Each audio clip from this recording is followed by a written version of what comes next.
Assalamualaikum warahmatullahi wabarakatuh. Sebelumnya perkenalkan, nama saya Rizky Windy Zahrani dengan NIM 231250045 dari Program Studi Manajemen Pendidikan Islam Universitas Islam Sultan Maulana Hasanuddin Banten. Di sini saya akan menjelaskan materi dengan judul Evaluasi Perencanaan Pendidikan. Pada materi berjudul Evaluasi Perencanaan Pendidikan ini terbagi menjadi 5 submateri. Yang pertama adalah menjelaskan pengertian evaluasi perencanaan pendidikan. Yang kedua, menentukan kriteria evaluasi perencanaan pendidikan. Yang ketiga, mengidentifikasi standar evaluasi perencanaan pendidikan. Yang keempat, membuktikan pemanfaatan evaluasi perencanaan pendidikan. Dan yang kelima atau yang terakhir adalah mempraktikkan cara atau proses evaluasi perencanaan pendidikan.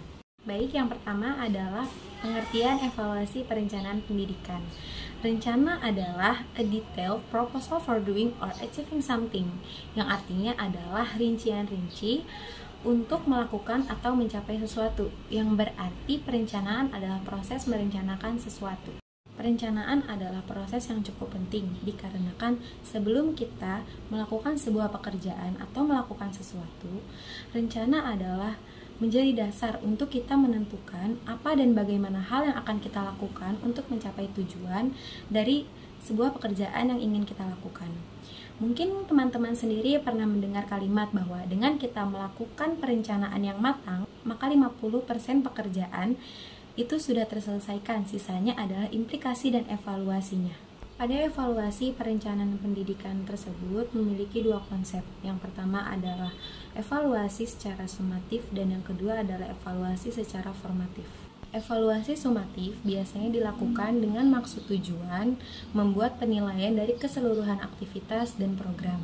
Hasil dari evaluasi sumatif ini juga yang biasanya menjadi dasar untuk membuat sebuah keputusan. Contohnya adalah dengan menentukan bahwa apakah program yang dilakukan saat ini akan berlanjut atau tidak, terkait dengan penempatan kelas siswa atau penilaian guru. Yang juga evaluasi sumatif ini bisa menjadi nilai komparatif dalam menentukan pergantian dari kurikulum lama ke kurikulum baru dengan berbagai macam sudut pandang. Selanjutnya ada evaluasi formatif yang mengacu pada evaluasi yang muncul ketika program itu berjalan atau ketika program ini dirancang. Evaluasi formatif biasanya dilakukan untuk memperbaiki perkembangan atau yang biasa disebut dengan evaluasi berkelanjutan yang bertujuan untuk mengiringi pengembangan untuk proses akhir yang lebih besar. Dari evaluasi formatif ini, para guru dan administrator dapat memonitor kemajuan dari upaya implementasi. Dan yang terpenting dari evaluasi formatif ini adalah dikarenakan evaluasi formatif ini sangat berkaitan dengan bagaimana perkembangan para siswanya. Selain evaluasi sumatif dan formatif, menurut Tuckman tahun 1985 menyarankan jenis evaluasi lainnya, yaitu adalah ex post facto evaluation atau after the fact, yang artinya adalah setelah fakta. Evaluasi ini adalah untuk melihat proses kejadian-kejadian atau data secara longitudinal untuk mengetahui faktor-faktor yang menjadi keberhasilan atau kegagalan dalam pendidikan. Evaluasi ini dilakukan untuk mendapatkan informasi dan memeriksa penilaian untuk perencanaan pendidikan, untuk mencatat hasil dan arah masalah. Maka dapat dikatakan bahwa perencanaan evaluasi merupakan conditio sine qua non dari keseluruhan proses evaluasi. Baik, selanjutnya submateri kedua yang akan saya jelaskan di sini adalah terkait kriteria evaluasi perencanaan pendidikan. Kriteria di sini yang akan saya jelaskan ada 5. Yang pertama adalah relevansi, yang kedua efisiensi, yang ketiga efektivitas, yang keempat konsistensi, dan yang terakhir adalah kelayakan. Kriteria relevansi di sini ialah bertujuan untuk mengetahui apakah perencanaan telah sesuai dengan kebutuhan dan tujuan yang telah ditetapkan. Selanjutnya adalah kriteria efisiensi yang bertujuan untuk mengetahui apakah sumber daya seperti dana, tenaga pengajar, atau fasilitas telah digunakan secara optimal atau belum. Selanjutnya ada kriteria efektivitas yang bertujuan untuk mengetahui apakah tujuan-tujuan dari perencanaan pendidikan telah seluruhnya tercapai sesuai dengan rencana yang dibuat. Selanjutnya juga ada kriteria konsistensi yang bertujuan untuk mengetahui apakah perencanaan telah berjalan sesuai dengan kebijakan dan regulasi yang telah berlaku.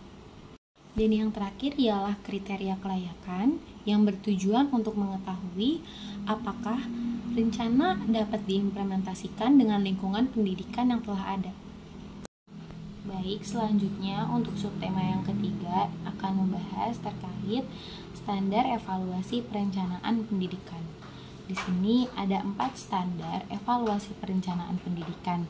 Yang pertama adalah standar kurikulum, yang kedua adalah standar kompetensi guru, yang ketiga adalah standar sarana dan prasarana, dan yang terakhir adalah standar pembiayaan. Yang pertama di sini ada standar kurikulum yang bertujuan untuk mengetahui dan memastikan bahwasanya kurikulum ini sesuai dengan kebutuhan peserta didik dan sesuai dengan standar pendidikan nasional ataupun internasional. Yang kedua, ada standar kompetensi guru yang bertujuan untuk menilai bahwa tenaga pendidik ini memiliki kompetensi dan kualifikasi yang memadai untuk melaksanakan rencana pendidikan.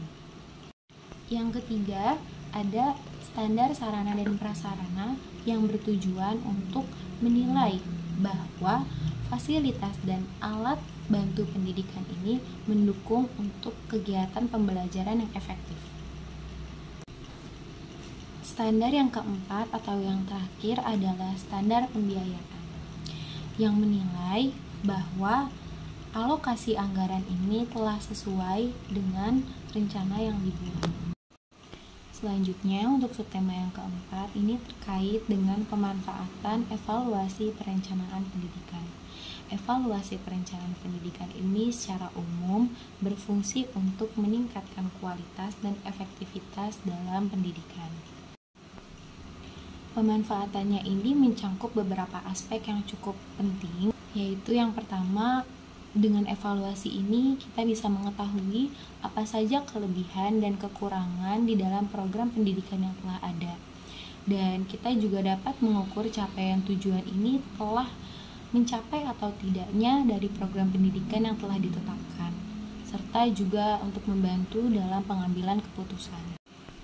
Dengan evaluasi ini juga, kita dapat meningkatkan efisiensi sumber daya seperti waktu, dana, atau tenaga pendidik agar program pendidikan ini dapat berjalan secara optimal. Selain itu, evaluasi juga membantu kita untuk mendeteksi masalah dan hambatan yang mungkin muncul pada saat program berlangsung yang memungkinkan kita untuk segera melakukan perbaikan dan penyesuaian.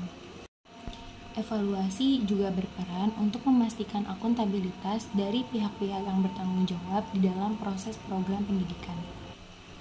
Maka dari itu, evaluasi perencanaan pendidikan ini tidak hanya berguna sebagai alat kontrol, tetapi juga sebagai dasar untuk perbaikan atau pengembangan rencana pendidikan di masa depan. Selanjutnya, untuk subtema yang kelima atau yang terakhir adalah cara atau proses dari evaluasi perencanaan pendidikan. Di sini terdapat beberapa proses. Mungkin yang pertama adalah penetapan tujuan evaluasi, yang kedua itu adalah pengumpulan data, yang ketiga analisis data, yang keempat penilaian dan interpretasi, dan yang kelima adalah penyampaian hasil evaluasi. Dalam penetapan tujuan evaluasi ini, kita menentukan apa yang ingin dicapai dari evaluasi dengan mengukur dari efektivitas, efisiensi, relevansi, atau keberlanjutan dari program pendidikan.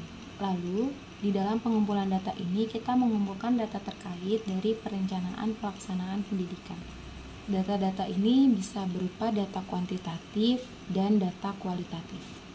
Lalu dalam analisis data ini kita menganalisis data yang telah dikumpulkan untuk melihat kesesuaian pelaksanaan program dengan tujuan yang telah ditetapkan, yang meliputi target yang telah dibuat dengan hasil yang telah dicapai. Dalam penilaian dan interpretasi, setelah data dianalisis ini, evaluasi dilakukan untuk memberikan penilaian terhadap hasil yang telah dicapai. Interpretasi hasil evaluasi ini diperlukan untuk mengetahui apa saja yang menjadi penyebab keberhasilan atau kegagalan dari perencanaan yang dijalankan. Lalu dalam penyampaian hasil evaluasi ini, kita menyusun laporan yang menjelaskan hasil evaluasi serta rekomendasi. Baik, mungkin cukup sekian presentasi dari saya. Kurang lebihnya mohon maaf. Wassalamualaikum warahmatullahi wabarakatuh.